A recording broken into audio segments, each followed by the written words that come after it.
বিয়ানীবাজারের থানা এলাকায় গুলিতে নিহত তারেক আহমদের লাশ ময়নাতদন্তের জন্য কবর থেকে উত্তোলন করা হয়নি।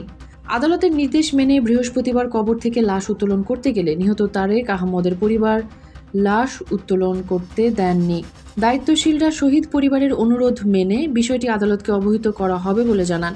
গত 5 আগস্ট উপজেলার মোল্লাপুর ইউনিয়নের কটুখালীপাড় এলাকার তারেক আহমদ গুলিবিদ্ধ হয়ে মৃত্যুবরণ করেন।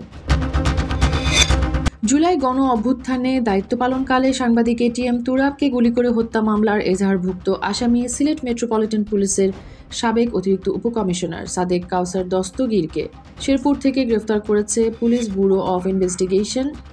বুধবার শেরপুর থেকে তাকে গ্রেফতার করা হয়েছে।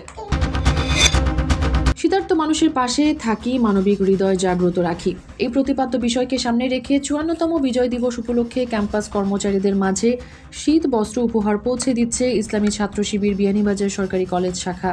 বুধবার সকালে কলেজের একটি শ্রেণীকক্ষে এই শীত বস্ত্র বিতরণ কার্যক্রম পরিচালনা করা হয়। গোলাপগঞ্জে যৌথ বাহিনীর অভিযানে উপজেলা স্বেচ্ছাসেবক লীগ নেতা ও তার ভাই ছাত্রলীগ নেতাকে গ্রেফতার করা হয়েছে। মঙ্গলবার উপজেলার পৌর এলাকার টিকরবাড়ি এলাকায় অভিযান চালিয়ে তাদের গ্রেফতার করা হয়। কুলাউড়ায় নিয়ন্ত্রণ হারিয়ে মোটরসাইকেল নিয়ে ডোবার পানিতে ডুবে চালক দুলাল মিয়া নিহত হয়েছেন। বুধবার আছুরি ঘাট এলাকায় ঘটনাটি ঘটে। এ সময় তার সঙ্গে থাকা রুবেল মিয়া নামে একজন আহত হন। নিহত দুলাল উপজেলার জয়চণ্ডী ইউনিয়নের গিয়াসনগর গ্রামের মরহুম শফিক মিয়ার ছেলে।